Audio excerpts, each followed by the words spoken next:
C'est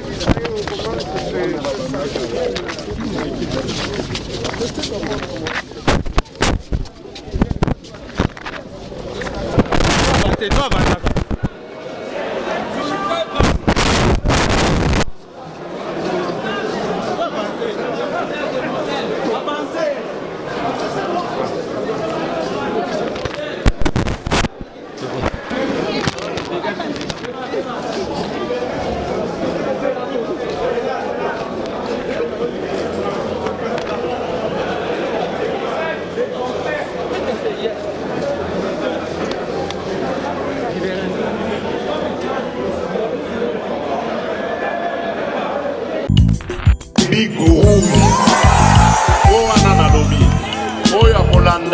mibeko na ngata préféré na ndo ya famille politique na ye kombo na ye Big Rouge. État de droit eza kosala yo bakoswa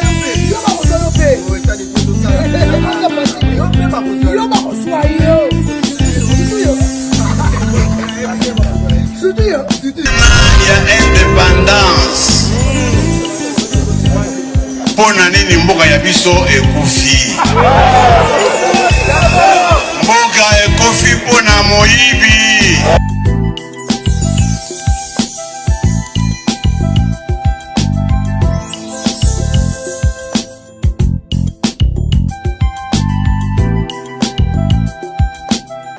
mone tovandi boye tozala bamikonzi ya parti mpe regroupement ya mwana mboka Modeste Bahati Lukwebo aye kodépose candidature na ndenge olobi ça va de soi que toi accompagné mpona kolakisa candidature na ye non seulement ndimami na baregroupement ou basénateur ya union sacré mais biso moko baya ye eza esengo mpona biso mpona candidature wana yango te kolakisaka ye aza moto ya bato aza moto ya bato toya kotika ye mokili emona kaza moto ya bato wana kaka bao totangi j'appelle ça des supputations mais si telle est la volonté de Dieu tant mieux mais si je parle d'abord Mambotali Modeste Bahati Lukwebo en fait oyebi que Bahati Lukwebo tozalaka na 11 ou 12 sénateurs toyaka na salle oyo to postuler bandeko ya FCC oyo epanzana wana baboyaka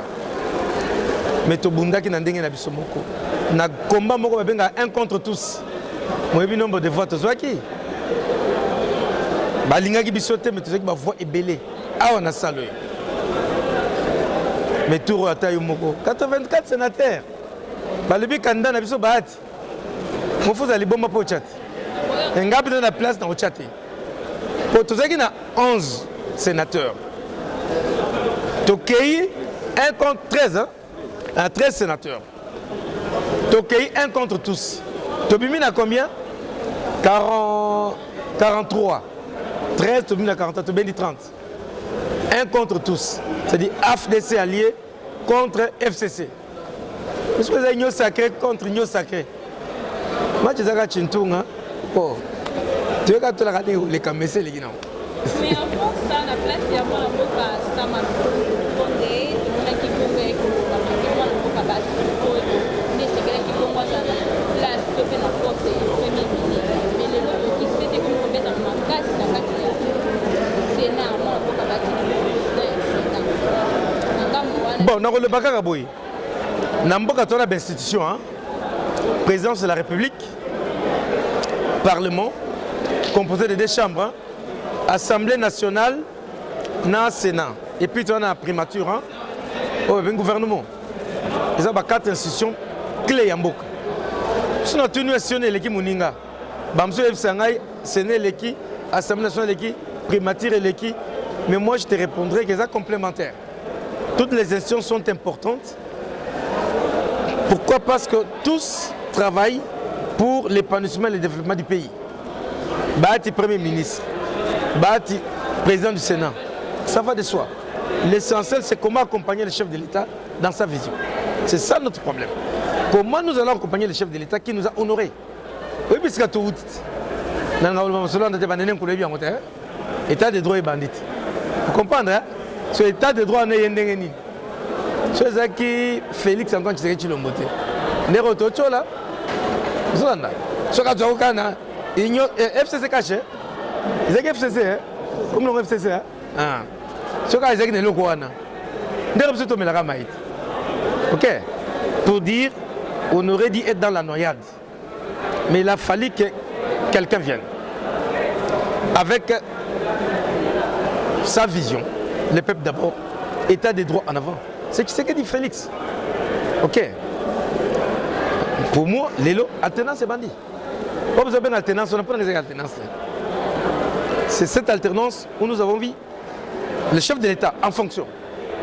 Dit je vais inaugurer les sortes de moutons. Oui bien, on a pompage. Le ministre Moussa Bazagap, et c'est ça l'alternance. Maintenant, au moins, on a un chef de l'État qui a des institutions qui partagent sa vision. Mais non, on peut les juger. C'est-à-dire, pendant des awana, avec un Parlement, un Sénat, un gouvernement qui regarde dans la même direction. Et à la fin de son mandat, il peut répondre. Mais ce qui s'est passé avant qu'il allait répondre, c'est FCC, c'est lui, c'était du Tobo, c'est-à-dire confusion. Mais non, il a fait tout ça. Là, tu pouvais être à la primature. Aujourd'hui, il est candidat président du Sénat. Bon, il est président du Sénat. Il faut qu'on se le dise. Ce n'est pas un secret. Aujourd'hui, il est candidat président du Sénat. OK. Qu'il soit à la primature, c'est lui qui est là, c'est notre frère de l'Union sacrée. Au Sénat Bati et de l'Union sacrée, qui venait d'être informateurs. Ils vont se compléter pour accompagner le chef, pour que le peuple d'abord devienne une réalité. Voilà.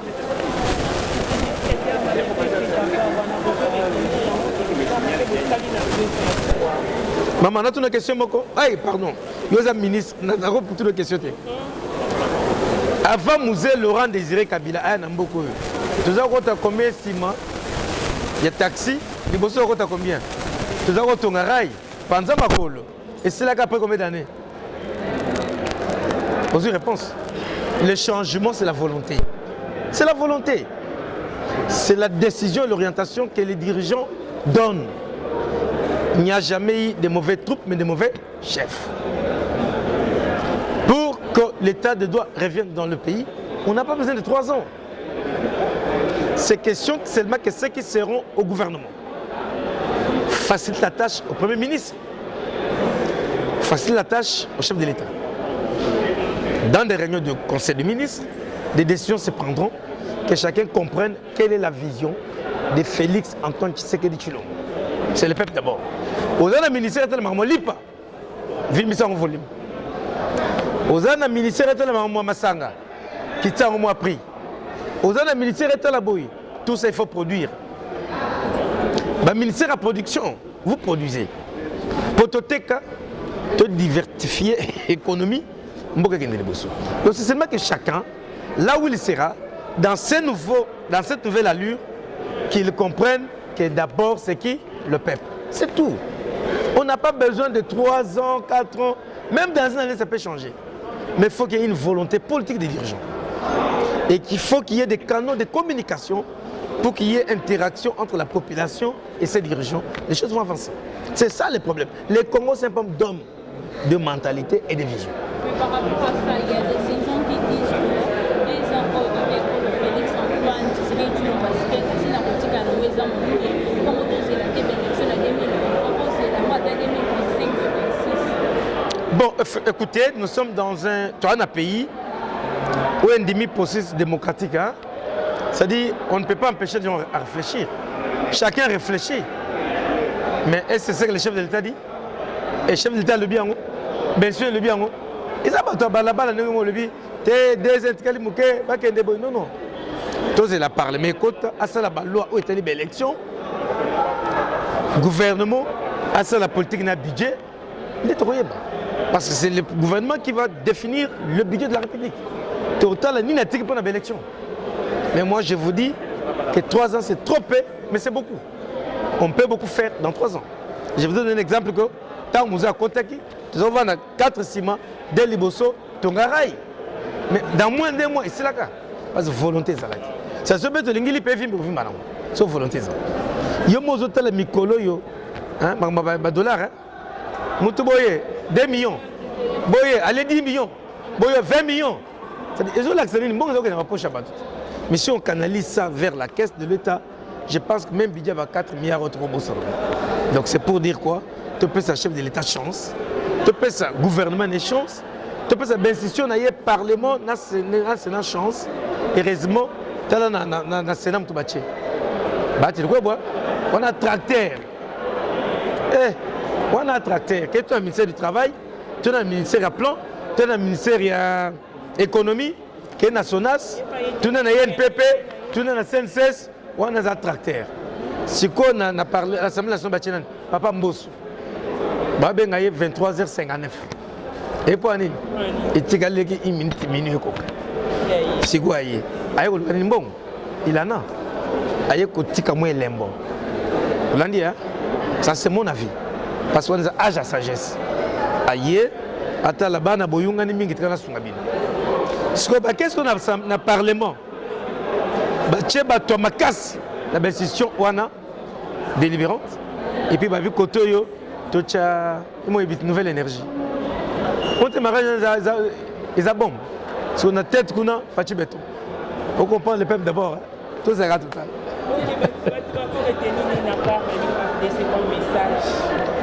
Na AFDC le ko retenir tous à partir à Congo. Mon drapeau na biso to tcha Congo en jumoko ou retourne à bonani Congo. On comprend toi partir à Moussala. Biso Congo za bilangati. Ça symbolise le travail. AFDC doit partir à Missala. Au moins to vandi boya, ota bilongi na bango to lo ndemo na bango te bato ba 5000 ba 2000. Mon neto ebo to ndenge mo to so biso mo. C'est là comme mutu. Ah oui, ça mutu. Biso to ba société civile. Ozo ka biso bongo. Tozali société civile. Toti kuna. Bandeko nanga bango wana. Toti société civile. Tto anga mo peuple. Toti kuna. Na bati ba 15 ba 20 ans. Ndio mona ka biso boy. Ça dit pour déboulonner biso ngai tel et ça facilité. Toti musika maman. Ba tazi biso ba mike. Tozo ko to ba kimbangisa. Wana bota meza kimbangisa ko la. Ako na age no ba longolende. To assister moi na c'est vous on est. Bota la biso mingi politique té. Bota la biso mingi société civile ngambo peuple. Yango biso ba to société civile ngambo peuple. Na le peuple d'abord. Et ça différent. Yango liba les salami to avancer. Mais à tout royo, bosé la biso. Yanine. Biso ba to peuple d'abord. Ba to ventre d'abord ba longwe. Ce qu'on t'a là. Hein? Mais quoi fait union sacrée. Quel est le dictionnaire retourne union sacrée zani? Quel est le union sacrée zani? Et pose que lui il y a nation. Il pose la catégorie bien.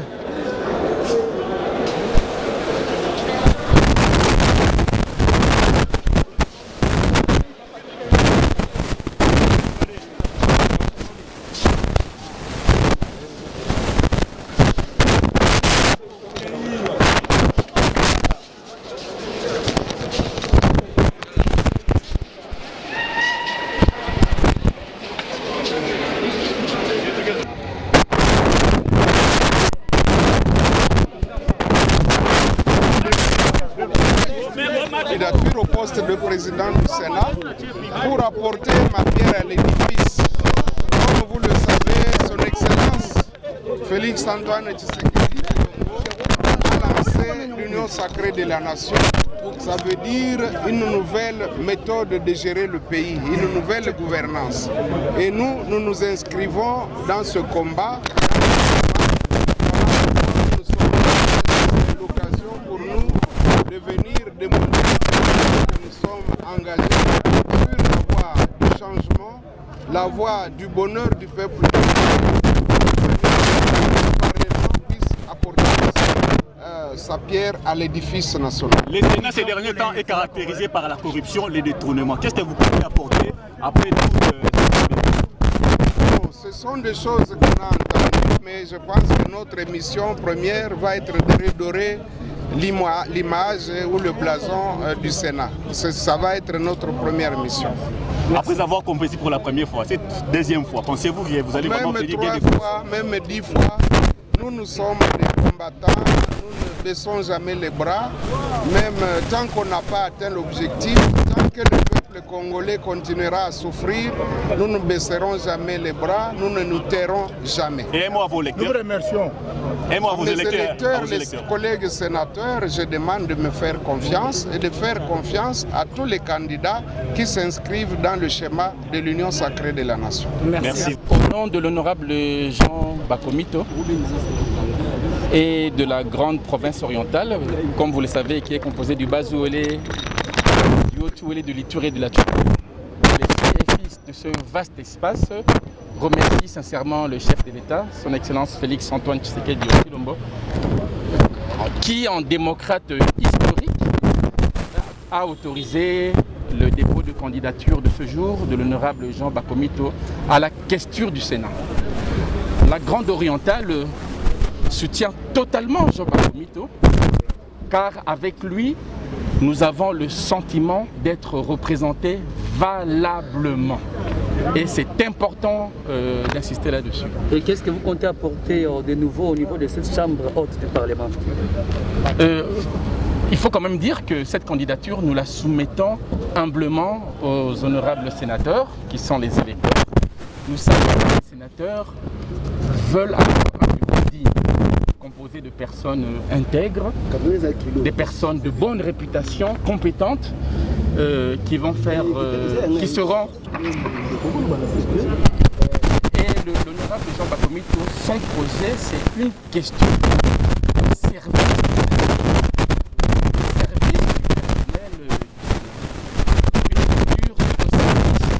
Intérêt général. L'homme de ces visages marquants à la Chambre haute